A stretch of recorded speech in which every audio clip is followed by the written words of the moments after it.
Hai teman-teman semuanya, apa kabar? Ketemu lagi bareng aku di cerita bareng Septina. Semoga kalian selalu dalam keadaan yang sehat ya. Beberapa hari ini semua sosial media dan berita online memberitakan tentang suatu kasus pembunuhan yang sangat sadis yang dilakukan oleh oknum TNI AL atau TNI Angkatan Laut, dan korbannya yang tak lain adalah tunangannya sendiri. Apa yang malah terbelakangi pelaku tega melakukan perbuatan sadis itu? Bagaimana kronologisnya? Penasaran mau tahu gimana ceritanya? Tanpa basa-basi lagi, yuk langsung kita bahas.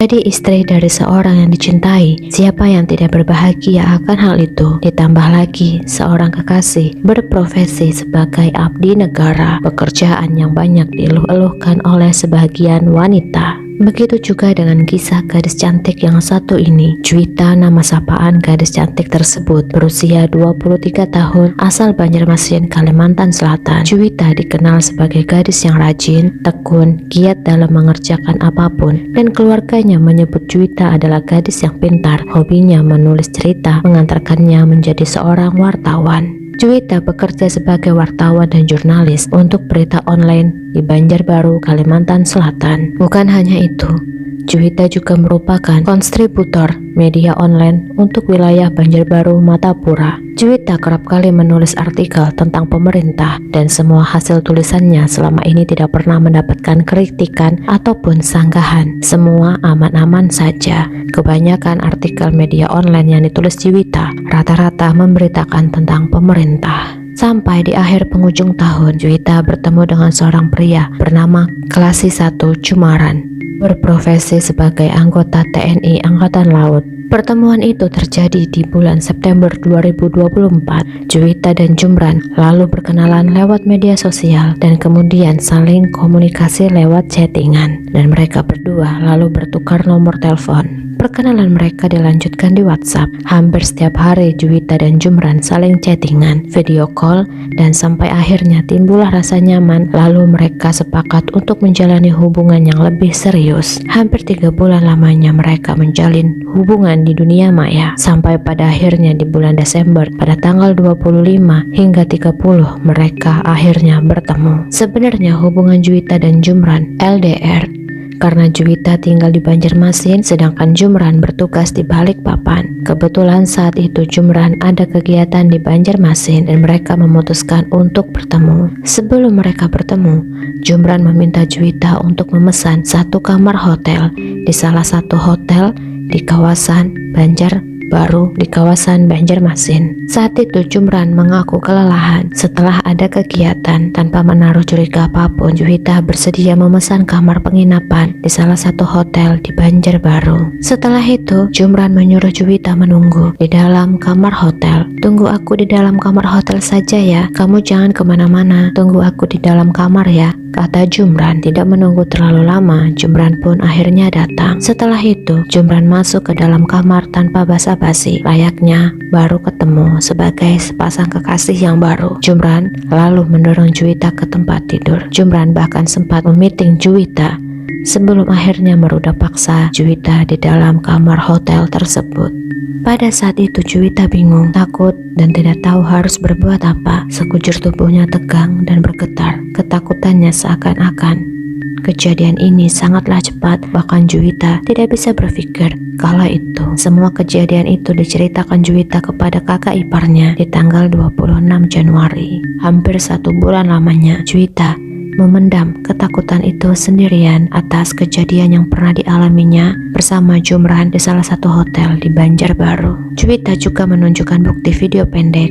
Bahkan ada beberapa foto. Bukti di dalam video yang berdurasi sekitar 5 detik itu, Juwita merekam sedang mengenakan celana dan baju setelah melakukan aksi bejatnya itu. Saat itu, Juwita mengaku ketakutan sehingga merekam adegan tersebut sambil bergetar, dan tujuannya untuk sebagai bukti. Jumran yang melihat Juwita ketakutan saat itu mengatakan akan melamar Juwita dan mempersiapkan diri untuk menikahinya, dan akan bertanggung jawab atas semua kelakuan Jumran kepada Juwita. Apa yang dikatakan Jumran kepada Juwita memang benar adanya. Tepat di bulan Januari 2025, di kediaman rumah Juwita, Jumran akhirnya melamar Juwita. Mereka lalu bertunangan dan memutuskan untuk menikah di bulan Mei. Untuk menikah dengan anggota TNI Angkatan Laut, Juwita sudah melangsungkan prosesi lamaran dan rencana menikah di bulan Mei nanti, kata keluarga yaitu sang kakak. Teni sebagai kakak Juwita mengaku Juwita pernah mencurahkan isi hatinya terkait hubungan asmaranya dengan calon suaminya. Yang saya bisa sampaikan, jujur pada saat itu curhat kondisi komunikasi dengan calon suaminya yang kurang baik. Sikap Jumran sangatlah temperamen. Bahkan Juwita mengatakan bahwa Jumran adalah orang yang kasar, dingin, dan selalu menuntut agar kemauannya selalu dituruti. Tapi saat itu sang kakak tidak pernah berpikir dan terbesit kalau calon suami adiknya akan melakukan hal senekat itu. Sampai pada akhirnya kejadian mengerikan itu pun datang. Tepat di bulan Maret, mayat Juwita ditemukan tergeletak di tepi jalan kawasan Gunung Kupang, Kecamatan Cempaka, Kota Banjarbaru pada hari Sabtu 22 Maret 2025. Awalnya polisi menduga korban mengalami kecelakaan tunggal dengan beberapa luka tubuhnya. Dompet dan ponsel korban pun hilang. Namun kendaraan sepeda motor matic milik Juwita masih tergeletak di lokasi kejadian. Pihak keluarga pun mengira kematian Juwita akibat kerampokan atau begal. Tidak ada yang tahu saat itu apa yang sebenarnya terjadi kepada Juwita.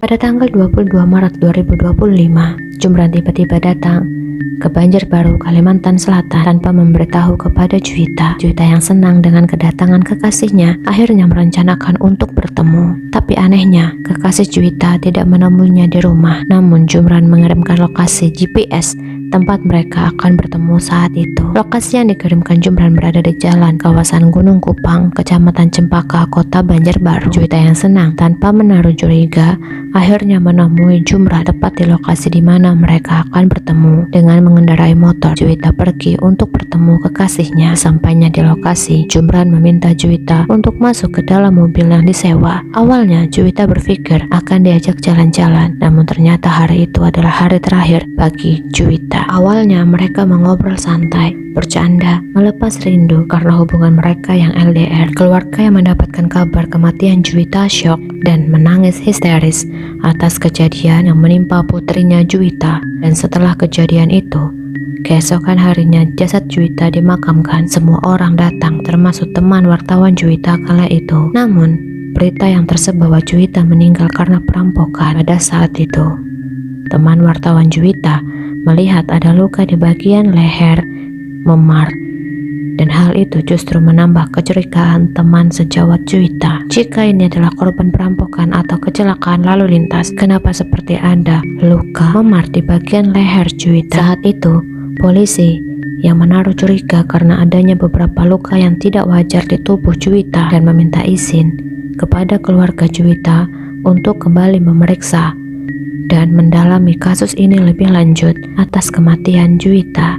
Setelah mendapatkan izin dari pihak keluarga atas kematian putrinya yang dirasa janggal, polisi lalu memeriksa beberapa barang pribadi milik korban di dalam kamar pribadinya atas seizin kedua orang tua Juwita. Di sisi lain, kerabat serta teman dekat mulai curiga atas kematian Juwita yang sangat janggal. Dari keterangan yang diperoleh saksi, Juwita ditemukan bersama sepeda motornya di lokasi kejadian, namun tidak ada tanda-tanda kecelakaan. Beberapa barang pribadi Juwita seperti ponsel dan dompet juga menghilang, semakin memperkuat dugaan adanya tindak kriminal. Selain itu, ditemukan pula luka-luka yang mencurigakan pada tubuh Juwita yang tidak sesuai dengan luka akibat kecelakaan pada umumnya. Teman wartawan Juwita mengungkapkan bahwa Juwita sempat membalas pesan WhatsApp-nya pada pukul 10:49 di pagi hari. Tetapi pesan terakhir pada pukul 12 siang, Juwita tidak kunjung membaca dan membalasnya. Menurut temannya ini sangatlah janggal karena Juwita tidak pernah melakukan hal seperti ini, yaitu tidak pernah membalas pesan WA, apalagi untuk urusan pekerjaan. Dugaan ini juga diperkuat oleh Koordinator Aliansi Jurnalis Independen Banjarmasin yang mengatakan bahwa posisi tubuh Juwita yang terlentang dengan helm yang terpasang rapi mengarah pada kemungkinan besar bahwa korban bukan jatuh akibat kecelakaan. Tidak ada orang kecelakaan dengan posisi terlentang dan helm yang dikenakan sangatlah rapi tanpa ada goresan sedikit pun. Bahkan tubuh Juwita juga tidak ada tanda-tanda seperti orang kecelakaan. Hal ini pun membuat kami curiga, kata teman sejawat Juwita. Pihak keluarga berharap dan menunggu hasil penyelidikan kepolisian terkait kematian Juwita yang tidak wajar untuk mengetahui apakah kematian putrinya berkaitan dengan profesinya sebagai jurnalis atau hal-hal yang lebih pribadi, mengingat Juwita selalu menceritakan atau membuat artikel membahas tentang pemerintah. Setelah melakukan pemeriksaan tepat di hari keempat kematian Juwita, polisi menemukan bukti siapa yang terlibat kematian Juwita. Awalnya, polisi mencoba memeriksa barang bukti milik korban. Polisi menemukan sebuah laptop yang di dalamnya ada sebuah aplikasi pesan chat yang untungnya saat itu laptop tersebut tidak dikunci, sehingga mudah bagi polisi untuk membuka dan memeriksa pesan chat Juwita. Di dalam pesan tersebut terdapat chat Juwita dengan kekasihnya yaitu Jumran. Saat itu Jumran mengajak Juwita untuk bertemu di suatu tempat dan Jumran mengirim lokasi di mana mereka akan bertemu. Dan curiganya, lokasi yang dikirimkan kepada Juwita adalah lokasi di mana Juwita ditemukan tewas. Penemuan ini pun lalu diselidiki lebih dalam oleh kepolisian, mengingat Jumran adalah anggota aktif TNI Angkatan Laut. Akhirnya, kasus ini pun diserahkan kepada Satuan TNI Angkatan Laut di Balikpapan untuk pemeriksaan lebih lanjut.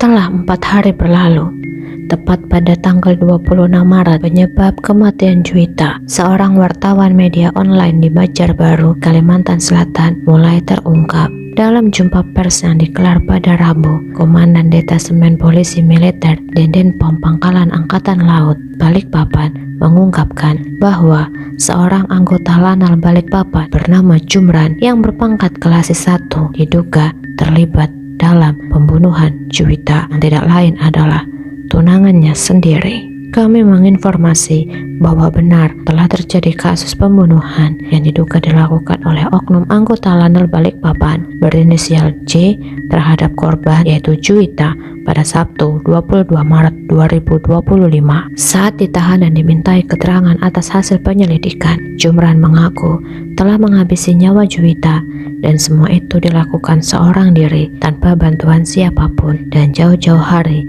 Jumran sudah merencanakan aksi kejamnya itu. Pada hari Sabtu sekitar pukul 12 siang, Jumran meminta Juwita untuk bertemu di pusat perbelanjaan di Banjarbaru. Di sanalah mereka bertemu dan sempat makan sebentar di pusat perbelanjaan tersebut. Lalu Juwita diminta oleh Jumran untuk meninggalkan motornya di pusat perbelanjaan. Lalu mereka pergi dengan naik mobil Daihatsu Xenia yang disewa Jumran. Setelah sampai di lokasi yang dituju, Jumran lalu memarkirkan mobilnya di pinggir jalan yang sepi, dan lokasi ini jauh dari jangkauan orang lalu lalang, sehingga Jumran menganggap ini lokasi yang tepat untuk menghabisi. Awalnya mereka mengobrol biasa saja, lalu Jumran meminta Juwita untuk duduk di kursi belakang.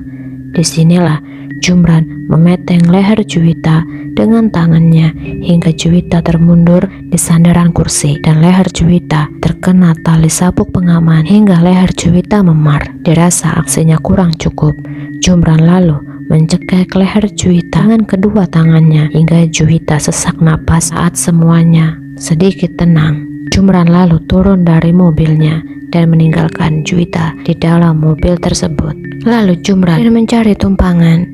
Jumran kembali ke pusat perbelanjaan untuk mengambil motor Juwita, tempat di awal pertama kali mereka ketemu. Setelah mendapatkan motor Juwita, Jumran lalu pergi kembali ke kawasan Gunung Kupang. Sesampainya di lokasi, Jumran mengatur strategi seolah-olah Juwita tewas karena korban begal ataupun kecelakaan. Jumran meletakkan Juwita di pinggir jalan dengan helm yang terpasang rapi dengan posisi terlentak, lalu merebahkan motor Juwita di pinggir jalan di sebelah Juwita, seolah-olah Juwita jatuh dari motornya. Bahkan Jumran sudah mencuci motor Juwita untuk menghilangkan bukti berupa sidik jari Jumran di motor milik Juwita. Handphone dan dompet pun diambil Jumran. Semua ini dilakukan untuk mengatur strategi seolah-olah Juwita dirampok. Setelah itu, Jumran menghancurkan HP Juwita. Bahkan lebih hebatnya lagi, untuk menyempurnakan aksinya, Jumran membeli tiket pesawat Balikpapan Banjarmasin dengan menggunakan nama orang lain agar aksinya